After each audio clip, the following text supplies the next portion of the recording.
கொலை பண்ண இப்படிதான் கையில் விலங்கு போட்டு நடு ரோட்டில் இழுத்துக்கிட்டு போவோம். ஆனால் அவர் நினச்சாருன்னா பார்த்தீங்கன்னா இன்னும் ஒரு கூடுதலாக ஒரு 1/2 மணி நேரம் வச்சிருந்தோன்னா இன்னொரு அந்த உத்தரவு வந்து ஒரு நாள் முன்னாடி போய் சேரும். சட்டம் செல்லாத இடத்தில் வந்து மனசாட்சி வந்து செல்லணும்னு சொல்லுவாங்க. ஐயாவை பார்க்க முடியாதுங்கன்னா ஐயா உள்ள பார்க்கறதுக்கு ரெடியாக இருப்பார். ஆனால் வந்து பார்த்தீங்கன்னா வந்து அப்படி எட்டி பார்த்துட்டு ஐயா பிஸியாக இருக்காருங்க, ஐயா பார்க்க முடியாதுன்னு. அதுக்கப்புறம் ஒன்று தட்டின உடனே கொஞ்சம் வெயிட் பண்ணுங்கள் நான். ஸோ இதை வந்து சராசரியாக எல்லா காலத்துலேயும் இருக்கான். இதில் வந்து இந்த சுரேஷ் ராஜகுமாரி செருப்பால் அடிச்சிருக்கிறார். எப்படி பாராட்டுறதுன்னு தெரியல. அந்த இடத்துல வந்து இயக்குனரை பாராட்டுறதா அந்த நடித்த கேரக்டரில் இருக்கிற வந்து பாராட்டுறதான்னு தெரியல. அந்த அளவுக்கு வந்து ஓவர் ஆக்டிங்கும் பண்ணாமல் அவர் கண்ணில் ஒரு நீர் ததும்புற மாதிரி ததும்பி அப்படியே வந்து காட்டி ஒரு செகண்ட் அவர் பேசுகிற அந்த டயலாக் இருக்கு பாருங்க.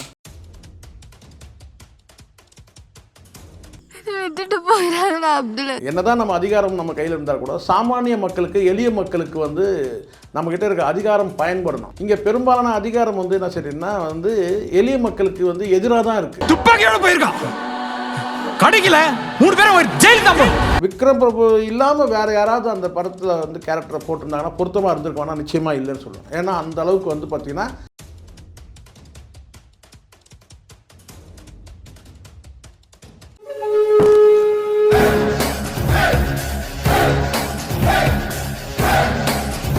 ஆடுகளம் சினிமா நேயர்களுக்கு வணக்கம். என்று நம்மோடு நேர்கால் பேசுவதற்காக சினிமா அம்சகர் திருமிகு சேகர ஜெய்சங்கர் அவர்கள் நம்மோடு இருந்திருக்கிறார். வாருங்கள் அவரோடு பேசலாம். சார் வணக்கம். சார் வணக்கம்.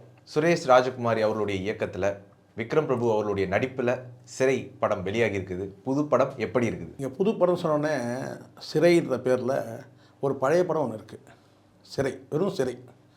நிறைய சிறைவாசம், சிறை கைதி, சிறை ஜெயில் அப்படி தான் நிறைய இருந்திருக்கலாம். அது வேறு. ஆனால் சிறைன்னு ஒரு படம் வந்து ஒரு பழைய படம் ஒன்று இருக்குது. அது முழுக்க முழுக்க குடும்ப பாங்கான படம். குடும்ப பாங்கான படம்னா வந்து சாதியை வலியுறுத்துகிற மாதிரியான, சாதி வேற்றுமையை வந்து வலியுறுத்துகிற மாதிரியான ஒரு படம் வந்தது.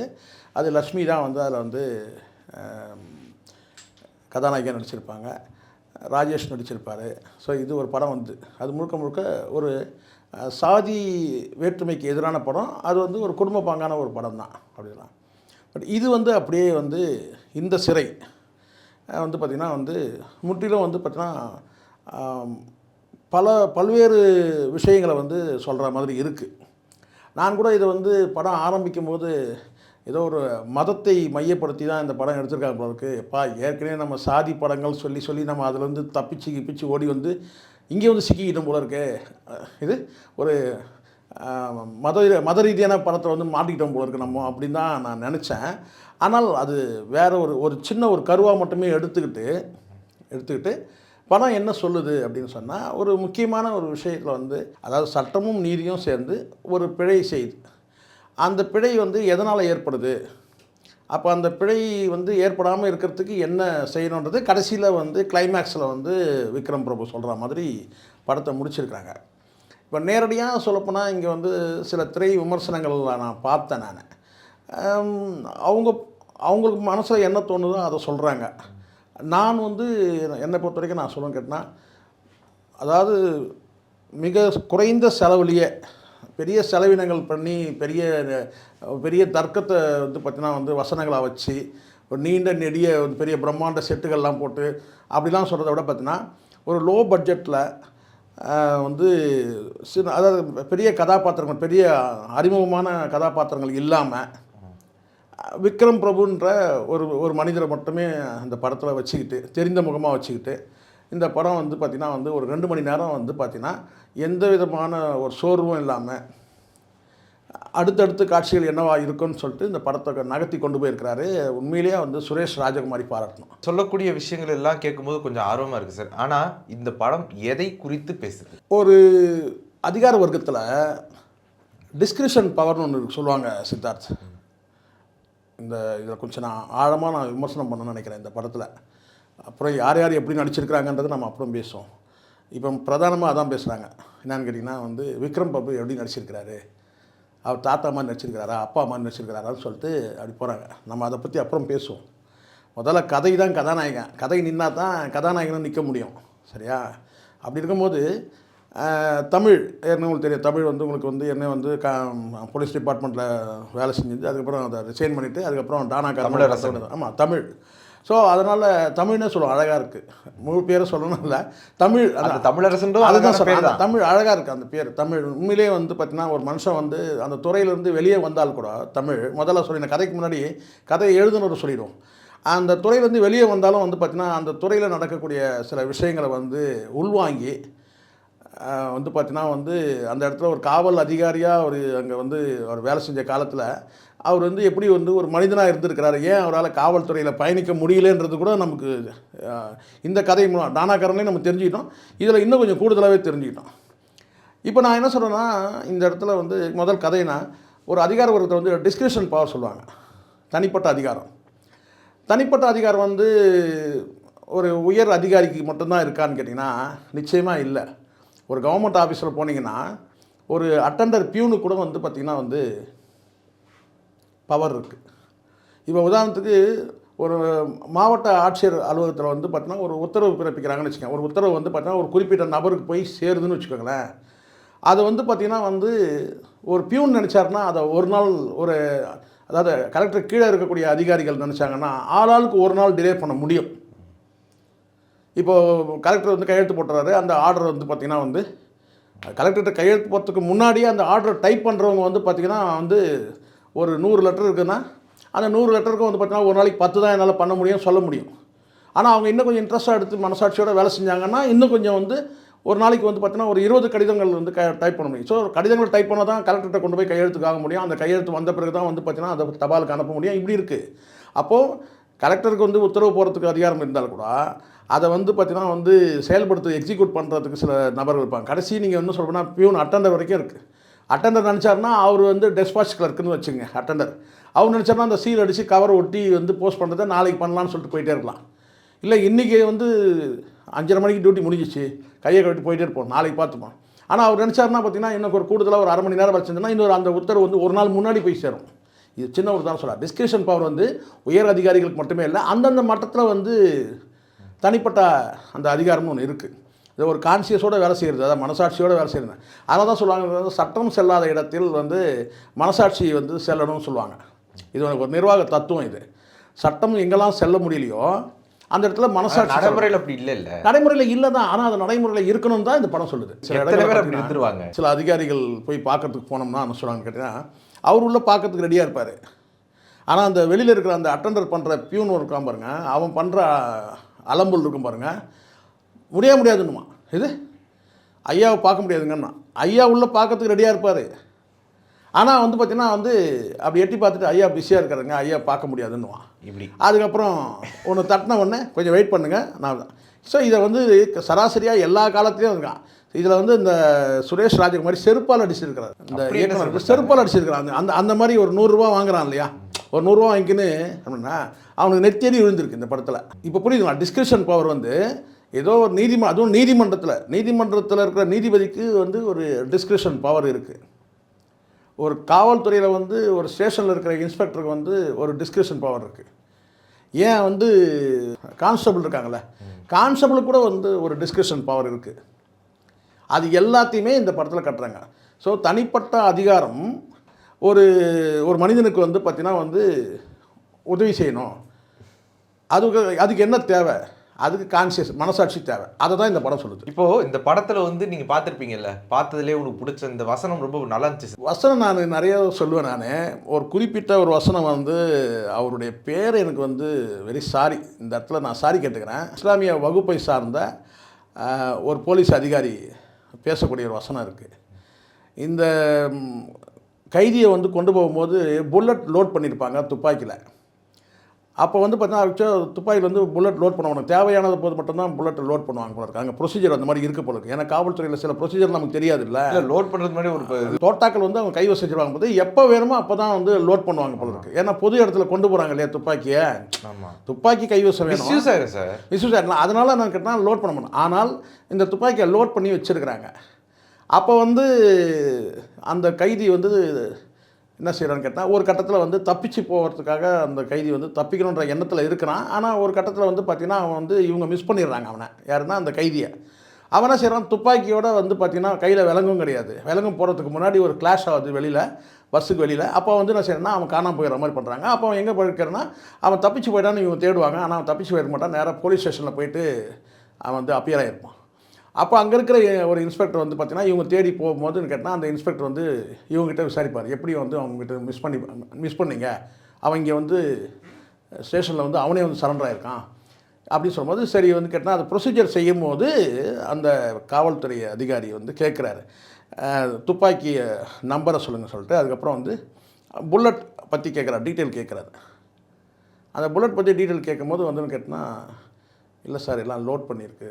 அப்போ லோடிங்கில் வச்சுருக்கீங்களா, ஏன் லோட் பண்ணீங்க அப்படின்னு சொல்லி கேட்குறேன். ஏன்னா லோட் பண்ணக்கூடாது, ப்ரொசீஜர் நமக்கு வந்து லோட் பண்ணக்கூடாது, கரெக்டாக. ஆனால் லோட் பண்ணக்கூடாது. அப்போ என்ன சொல்கிறாங்கன்னு கேட்டிங்கன்னா அந்த இடத்துல ஒரு வசனம் சொல்லுவாங்க, என்னன்னு கேட்டிங்கன்னா அவன் வந்து முஸ்லீமுக்கு அப்போ பார்வை வந்து முஸ்லீம்னாலே இது 95ல் நடக்கிற மாதிரி எடுத்திருக்காங்க அந்த கதையை. அவன் முஸ்லீம்னாலே வந்துட்டு ஆயுதங்களை வந்து அந்த பார்வை வந்து இருக்குல்ல, அப்போ முஸ்லீம்னா நம்ம லோட் பண்ணியிருக்கணும், எப்போ வேணாலும் சுட்டுலாம் அவனை எப்போ அப்படின்ற மாதிரி. அவங்களுக்கு தான் ஆயுதங்களை எல்லாம் அதாவது ஆயுத குற்றவாளி எப்போ வேணாலும் வந்து அவன் மேலே வந்து ஆயுதத்தை வந்து துப்பாக்கி சூடு நடத்தலான்ற மாதிரி ஒரு கைதியையும் இன்னொரு கைதியை வந்து அந்த பார்வையிலேருந்து மாற்றி பார்க்குறதுன்னு ஒன்று இருக்குல்ல. அப்போ அந்த இன்ஸ்பெக்டர் சொல்லுவார், ரொம்ப அருமையான நடிப்பு, நிறைய படத்தை நடிச்சிருக்காரு அவர். நான் நினைக்கிறேன் குறைஞ்சபட்சம் ஒரு 500 படத்துக்கு மேலே நடிச்சிருப்பார் நான் நினைக்கிறேன். அவர் வந்து இதில் வந்து அவர் சொல்லக்கூடிய கேட்டனா நான் யார் தெரியுமா அப்படின்னு சொல்லிட்டு அவர் பேட்சை கட்டுவார். இலங்கைக்காக முதல்ல வந்து உயிர் தியாகம் பண்ணது யார் தெரியுமான்னு சொல்லிட்டு அப்துல் ரவுப் அவர் பேரையும் காட்டுவார். செம்ம சீன் அது, வேறு லெவல் சீன் அது. அந்த இடத்துல வந்து தியேட்டர் வந்து ஒட்டுமொத்த தியேட்டரும் வந்து பார்த்திங்கன்னா வந்து பெரிய அளவில் வரவேற்பு வந்தது. நானும் ஆடி போயிட்டேன் அந்த ஒரு செகண்டு வந்து உண்மையிலேயே எப்படி பாராட்டுறதுன்னு தெரியல. அந்த இடத்துல வந்து இயக்குனரை பாராட்டுறதா அந்த நடித்த கேரக்டரில் இருக்கிற வந்து பாராட்டுறதான்னு தெரில. அந்த அளவுக்கு வந்து ஓவர் ஆக்டிங்கும் பண்ணாமல் அவர் கண்ணில் ஒரு நீர் ததும்புற மாதிரி ததும்பி அப்படியே வந்து காட்டி ஒரு செகண்ட் அவர் பேசுகிற அந்த டயலாக் இருக்கு பாருங்கள், அந்த ஒரு சீன் போதும் ஒட்டுமொத்தமாக வந்து மக்கள் வந்து பார்த்திங்கன்னா அது வந்து இருக்குது. அதுக்கு பிறகு வந்து அடுத்தடுத்து காட்சிகள் வந்து எல்லாமே விறுவிறுப்பாக கொண்டு போய் கடைசியாக வந்து கிளைமேக்ஸில் வந்து பார்த்திங்கன்னா வந்து ஒரு சுமூகமாக முடிக்கிறதுன்னு ஒன்று இருக்குல்ல. கிளைமேக்ஸில் வந்து பார்த்திங்கன்னா சுமூகமாக முடிச்சுட்டு கடைசியாக வந்து சொல்லக்கூடியது வந்து கேட்டிங்கன்னா வந்து விக்ரம் பிரபு வந்து கிளாஸ் எடுக்கிற மாதிரி கேட்டிங்கன்னா என்ன தான் நம்ம அதிகாரம் நம்ம கையில் இருந்தால் கூட சாமானிய மக்களுக்கு எளிய மக்களுக்கு வந்து நம்மக்கிட்ட இருக்க அதிகாரம் பயன்படணும். இங்கே பெரும்பாலான அதிகாரம் வந்து என்ன சரின்னா வந்து எளிய மக்களுக்கு வந்து எதிராக தான் இருக்குது. எளிய மக்களுக்கு எதிராக உன்னுடைய அதிகாரம் வந்து எளிய மக்களுக்கு வந்து அது வந்து பயன்படணும், அவங்களுக்கு உதவி செய்கிற மாதிரி இருக்கணும். ஒருத்தன் திட்டமிட்டு கொலை பண்ணல, ஒருத்தன் வந்து இங்கே பார்வை எப்படி இருக்குது தெரியுமா சித்தார்த், கூலிக்கு கொலை பண்ணுறவனுக்கும் ஒரே பார்வை தான் சட்ட பார்வை. உணர்ச்சி வசப்பட்டு வந்து ஒரு கொலை பண்ணுறான்னா அவனுக்கும் ஒரே பார்வை.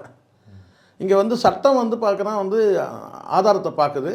இங்கே ஒரு நீதித்துறை ஒன்று, இருவேறு நீதிபதிகளை இந்த படத்தில் காட்டுவாங்க. இதுதான் இந்த படத்தில் ஒரு பெரிய ஒரு இது என்னென்னு கேட்டிங்கன்னா ஒரே ஒரு வந்து பார்த்தீங்கன்னா வந்து என்னென்னு கேட்டால் வந்து ஒரு சட்டப்பார்வை ஒரே சட்டப்பார்வை தான் இருக்குமா. ஆனால் 2 நீதிபதிகளுக்கு பார்த்திங்கன்னா வெவ்வேறு சட்டப்பார்வை இருக்கும் இந்த படத்தில். அது அழகாக வந்து அவன் தம்பி வந்து அவன் லெவலுக்கு இதை தாண்டி வேறு யாரும் சொல்ல முடியுமான்னு தெரியல எனக்கு. ஏன்னா ஒரு நீதிபதி வந்து குற்றம் ஒன்று தான், குற்றம் ஒன்று. ஆனால் அது நீதிபதி வந்து பெயில் கொடுக்கும்போது பார்த்தீங்கன்னா 2 நீதிபதிகளுக்கு வெவ்வேறு பார்வை இருக்கும். அது அதாவது அது நெத்தியில் அடித்த மாதிரி வந்து சொல்லியிருப்பார் இந்த படத்தில் சொல்லிட்டு. ஸோ இப்போ வந்து நம்ம கதையிலேருந்து அப்படியே ஸ்க்ரீன் பிளேலேருந்து அப்படியே நடிப்புக்கு வந்துடும். இதில் நடிப்பில் நான் அந்த இன்ஸ்பெக்டரோட நடிப்பை நான் சொல்லிட்டேன். இந்த படத்தில் வந்து விக்ரம் பிரபு வந்து பார்த்திங்கன்னா சில பேர் சொல்கிறாங்க இந்த படத்தில் வந்து சிவாஜியை மிஞ்சிட்டார், பிரபுவை மிஞ்சிட்டார். நான் அப்படி சொல்லவே மாட்டேன். இந்த படத்தில் தான் வந்து பார்த்திங்கன்னா விக்ரம் பிரபு வந்து ஒரு ஆக்டராக டானாக்காரன்லேயும் நடித்தார். அதுக்கு முன்னாடி பண்ணான் ஒரு ஆக்டராக எனக்கு வந்து இந்த படத்தில் நான் வந்து பார்த்தது வந்து விக்ரம் பிரபு. இந்த இடத்துல விக்ரம் பிரபுவை தாண்டி வேறு யாராவது ஒருத்தர் போட்டிருந்தா இந்த படத்தில் நல்லா இருக்குமா சில சொல்லுவாங்கள்ல. இந்த படத்தில் விக்ரம் பிரபுனா கூட வேறு ஒருத்தர் போட்டிருந்தா கூட அது நல்லா தாங்க இருந்திருக்கும் அப்படின்னு சொல்லுவாங்க. அது நானாக்காரன் சொல்லலாம், அதுக்கு முன்னாடி உள்ள படங்கள்லாம் சொல்லலாம். பட் இந்த படத்தில் வந்து கேட்டிங்கன்னா விக்ரம் பிரபு இல்லாமல் வேறு யாராவது அந்த படத்தில் வந்து கேரக்டரை போட்டிருந்தாங்கன்னா பொருத்தமாக இருந்திருக்கோன்னா நிச்சயமாக இல்லைன்னு சொல்லுவேன். ஏன்னா அந்த அளவுக்கு வந்து பார்த்திங்கன்னா ஒரு நடிகன் இப்படி ஒன்றா சொல்லலாம், சிவாஜி குடும்பத்தில் வந்து ஒரு நடிகன் வந்து நமக்கு வந்து தெரிய வந்துட்டார் அப்படின்னு வந்து நம்ம சொல்ல முடியும். அந்த அளவுக்கு வந்து இந்த கேரக்டரை வந்து கரெக்டாக உள்வாங்கி கொஞ்சம் கூட வந்து எக்ஸாக்ரேட் பண்ணி போகாமல் இல்லை வந்து பின்னுக்கு போயிடாமல் கரெக்டாக வந்து அந்த கேரக்டராக வந்து ஒரு ஒரு ஏட்டா தான், திரும்ப இன்ஸ்பெக்டர் கிடையாது, பெரிய அதிகாரிலாம் கிடையாது, ஒரு கான்ஸ்டபிள் ஒரு ஏட்டாக நடிக்கிறாரு. அவர் வந்து இந்த கேரக்டரை கரெக்டாக எக்ஸாக்டாக உள்வாங்கி அப்படியே வந்து போயிருக்கார். ரொம்ப சந்தோஷமாக இருந்துச்சு. பரவாயில்லப்பா, சிவாஜி குடும்பத்திலேருந்து ஒரு நடிகர் வந்துட்டார் அப்படின்ற மாதிரி இந்த படத்தில் இருந்துச்சு.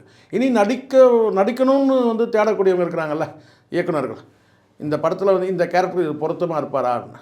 இப்போ சில பேர் சொல்லலாம், சில படங்கள் வந்து இந்த படம் கூட எனக்கு வந்து சில காட்சிகள் ஞாபகப்படுத்துறது தான், நான் இல்லைன்னு சொல்லலை. இப்போ வழக்கு எண் 18/9 ஒரு படம் வந்தது, அதுக்கப்புறம் அந்த காதல்னு ஒரு படம் வந்திருக்கு, பார்த்துருப்பீங்க. அதுக்கு முன்னாடி வந்து மைனான்னு ஒரு படம் வந்திருக்கு. ஸோ இந்த படங்கள்லாம் நீங்கள் வந்து கொஞ்சம் சில காட்சிகள் வந்து நமக்கு வந்து நினைவுபடுத்தினால் கூட, பட் இது வந்து இன்னொரு படம் கூட இருக்குது, கோர்ட்டுன்னு ஒரு படம் வந்து டப்பிங் படம் ஒன்று, அது கூட இப்போது பிரசாந்த் கூட நடிக்கிறாருன்னு நினைக்கிறேன். அந்த படத்தை டப்பிங் பண்ணி கோர்ட்டுன்னு ஒரு படம். ஸோ அந்த படத்தில் வரக்கூடிய சில காட்சிகள் இதெல்லாம் நமக்கு நினைவுபடுத்துது. அதுக்கு காரணம் வந்து என்னன்னா, சுரேஷ் ராஜகுமாரி இல்லை, அதுக்கு அந்த படத்தோட இயக்குனர் வந்து நமக்கு வந்து நினைவு வராரு. பட் இந்த படத்தை பொறுத்த வரைக்கும் என்ன கேட்டிங்கன்னா வந்து ரொம்ப ஒரு புதுமையான ஒரு கதை இப்படிலாம் கூட. ஏன்னா இப்போ நிர்வாக நடைமுறை இப்போ உங்களுக்கு தெரியாதுல்ல, இந்த காவல்துறையில் இருக்க எல்லா நிர்வாக நடைமுறையும் நமக்கு தெரியாது. காவல்துறையிலையும் நிர்வாக நடைமுறைன்னு ஒன்று இருக்குது, நீதிமன்றத்தை எப்படி நிர்வாக நடைமுறை ஒன்று இருக்கோ அதேமாதிரி காவல்துறை இருக்குது, அது நமக்கு தெரியாது. ஆனால் இதில் வந்து பார்த்திங்கன்னா வந்து கொஞ்சம் ரொம்ப இன்டெப்த்தாக போனது காரணம் கேட்டால், தமிழ் வந்து கதையாசிரியரே வந்து பார்த்திங்கன்னா வந்து இப்போ அவர்கிட்ட இது மாதிரி 1000 கதை இருக்கும், நிச்சயமாக இருக்கும். அடிப்படையில் என்ன, இஸ்லாமியர் வகுப்பை சார்ந்த ஒரு நபர் வந்து சூழ்நிலை கருதி ஒரு குற்றவாளி ஆகிடுறாரு. அவருக்கு வந்து பார்த்திங்கன்னா வந்து சட்டம் எந்த பார்வையில் பார்க்குது, சாதாரண கைதிகளை எந்த பார்வை, சாதாரண கைதிகள் 90 நாளில் வெளியே வந்துடலாம். ஆனால் இவர் வந்து பார்த்திங்கன்னா வந்து இவருக்கு வந்து பார்த்திங்கன்னா வந்து சட்ட உதவி பண்ணுறதுக்கு ஆள் இல்லைனாலும் கூட அவங்க நீதிமன்றத்திலே இருக்கலாம். எத்தனை வருஷம் ஆனாலும் 5 வருஷம் ஆனாலும் நீதிமன்றத்தில் இருக்கலாம். சட்டத்துக்கு அதுக்கு தண்டனையே அறிவித்தால் கூட 5 வருஷம்தான். ஆனால் வழக்கறிஞர் இல்லை, ஆனால் ஒரு குறிப்பிட்ட சமுதாயத்தை சார்ந்தவங்களுக்கு வந்து வழக்கறிஞர் வரல, அப்போ அவங்க வந்து பார்த்திங்கன்னா வந்து வாழ்நாள் ஃபுல்லாக ஜெயிலில் இருக்கணுமா? அந்த மாதிரியான கேள்விகள்லாம் இந்த படத்தில் எழுப்புறது. ரொம்ப நல்ல படம், தரமான படம். இந்த டூயட் அந்த மாதிரி இல்லை, இரட்டை அர்த்த வசனங்கள் கிடையாது, காமெடின்ற பேரில் கடி கிடையாது. இந்த 2 மணி நேரம் வந்து பார்த்திங்கன்னா விறுவிறுன்னு கொண்டு போகிறாரு. வந்து பார்த்திங்கன்னா அடுத்த செகண்ட் அடுத்தது என்ன நடக்கும், அடுத்த காட்சியில் என்ன வரும், அடுத்த காட்சியில் என்ன வரும்னு சொல்லிட்டு வந்து கதையை வந்து வேக மாட்டேன். படத்தில் நடித்த விக்ரம் பிரபு உட்பட, விக்ரம் பிரபு வந்து எக்ஸாக்ட் ஆக்டிங். அதாவது என்னென்னா அந்த கேரக்டர், அந்த கதிர்ன்ற அந்த போலீஸ் ஏட்டோட நிஜத்தில் ஒருத்தர் இருந்தால் எப்படி இருப்பாங்க, அது அப்படியே அது மாதிரி படத்தில் நடிச்சிருக்கிற அத்தனை நடிகர்களுமே, எல்லா நடிகரும் சின்ன சின்ன கேரக்டர்னு கேட்டால் வந்து ஒரு பெரிய ஒரு அதிகபட்சம் பார்த்திங்கன்னா ஒரு 15 கேரக்டர் தான் வரும் இந்த படத்தில். ஸோ அந்த 15 கேரக்டருமே வந்து பார்த்திங்கன்னா அப்படியே ரொம்ப கேட்டால் வந்து நேர்த்தியாக சரியாக நடிச்சிருப்பாங்க. ஆக்டிங் ரொம்ப ரொம்ப நல்லா இருந்துச்சு. ஸோ படம் வந்து வெற்றிகரமாக ஓடணும். இந்த மாதிரி படங்கள்லாம் நிச்சயமாக வந்து வெற்றிகரமாக ஓடணும், மக்கள் வரவேற்கணும். ஆனால் வந்து இப்போ கூட நான் பார்த்தேன், இந்த படத்தோட படையப்பா வந்து ஹவுஸ்ஃபுல்லாக போயிட்டு. உங்களுடைய நேரத்தை ஒதுக்கி எங்களோட கருத்தில் பந்தமைக்கு நன்றி சார். நன்றி சார்.